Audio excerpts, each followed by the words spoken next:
Vamos a continuar.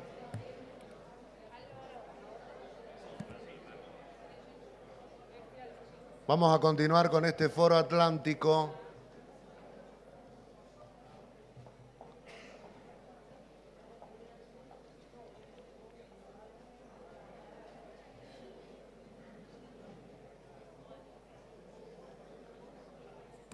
Y les pido por favor que tomen asiento porque vamos a tener un momento muy especial ahora.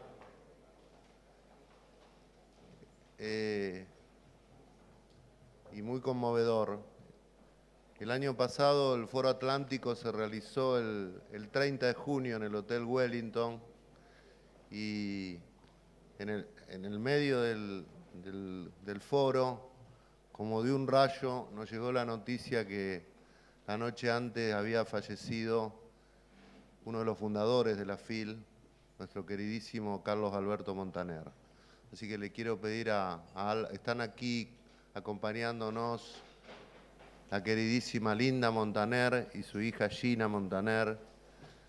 Y le voy a pedir a Álvaro que haga alguna mención a este tema que tan sentido, que nos dolió tanto, pero que también todos celebramos cada vez que podemos esa vida extraordinaria de Carlos Alberto Montaner. Gracias, Gerardo. Efectivamente,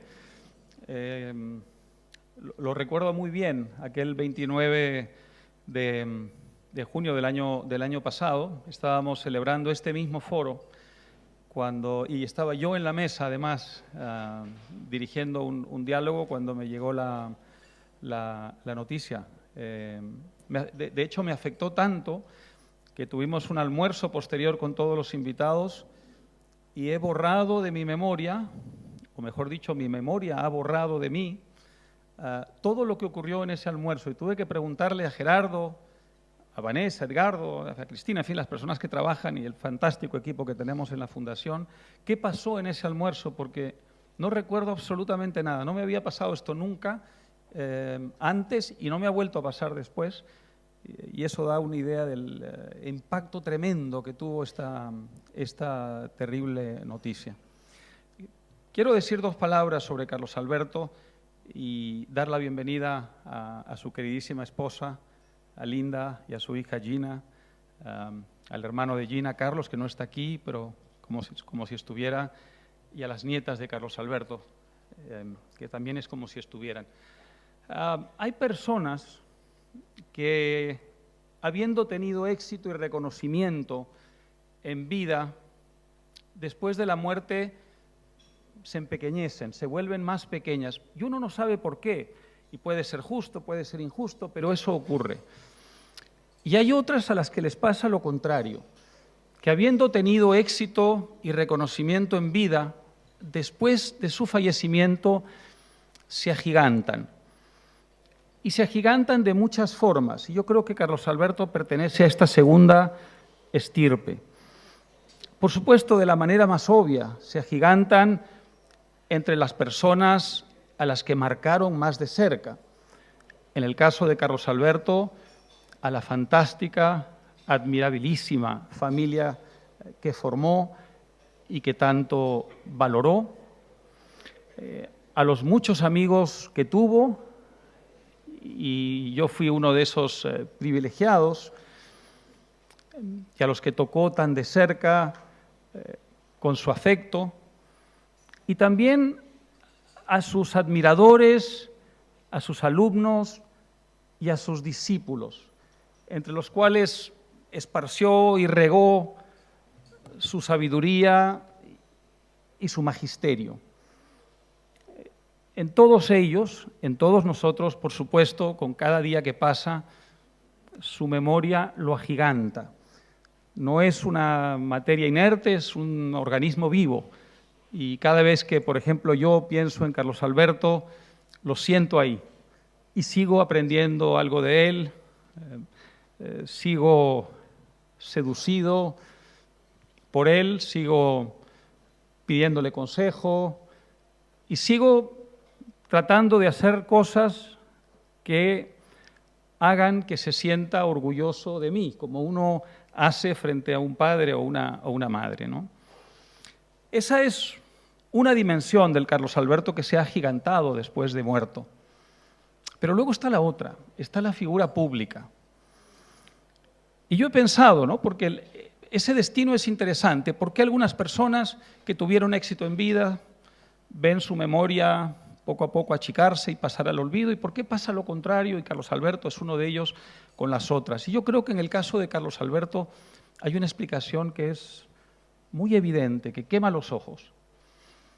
Y es la siguiente: Carlos Alberto fue un precursor, fue un adelantado, fue un anunciador. Cuando leo cosas que se han escrito sobre Carlos Alberto después de su fallecimiento, se suele expresar un gran lamento, ¿no? No pudo volver a su tierra, no pudo morir en Cuba. Qué tragedia, qué tristeza. Y sí, eso es cierto. Y sin embargo, yo creo que la grandeza de Carlos Alberto está en eso, en lo que hizo antes de tiempo. Es decir, Carlos Alberto es una persona que fue adversaria de esa y de todas las revoluciones comunistas y totalitarias antes de que otros vieran esa luz, mucho antes. Carlos Alberto fue un batallador contra las malas ideas y sus consecuencias liberticidas, antes de que dar la batalla cultural de la libertad se pusiera de moda, como hoy. Carlos Alberto practicó, ejerció la democracia cubana antes de que eso fuera posible. En Cuba todavía ni siquiera lo es, porque fundó un partido, fundó una coalición. Es decir, empezó a ejercer la democracia y enviar a sus compatriotas el mensaje de que, independientemente de que las condiciones totalitarias de esa isla, que quizá habría que llamar maldita, lo impidieran, era posible ejercer la democracia desde ahora sin esperar aquel día, el día que todos celebraremos como el día de la liberación de Cuba, de la liberación, en cierta forma, de toda América, ¿no?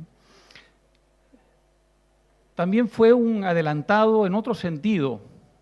Yo hablaba con Fernando Savater hace un momento del intelectual comprometido. Esa fue una figura muy importante en la Europa y sobre todo en la Francia de los años 60 y 70, el escritor que además de ser un creador, que además de ser un pensador, era también un actor, era un agitador de conciencias. Era alguien que no se encerraba en una torre de marfil, sino que saltaba a la calle y que no le temía al olor de la calle. Esa figura, algo romántica, fue desapareciendo con el tiempo. Cayó en desuso y yo creo que incluso se volvió una figura algo menospreciada. Y sin embargo, esa figura ha revivido.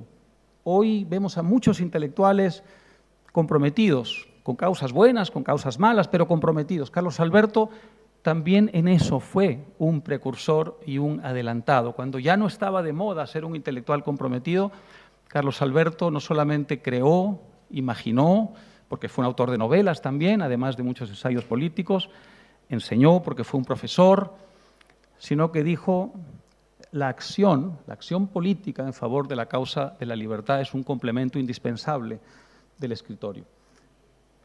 Y por tanto, también en eso fue un precursor y un adelantado. La figura del precursor para mí ha sido siempre una figura absolutamente admirable. El más grande de todos los cubanos, José Martí, ¿qué fue? Fue un precursor. Murió en el campo de batalla creyendo que era un soldado, no era un soldado. Quizá por eso murió, en fin, en un incidente donde pecó de ingenuidad militar. Lo que era un creador, era un poeta. También un buen organizador político, no era un soldado, ¿no?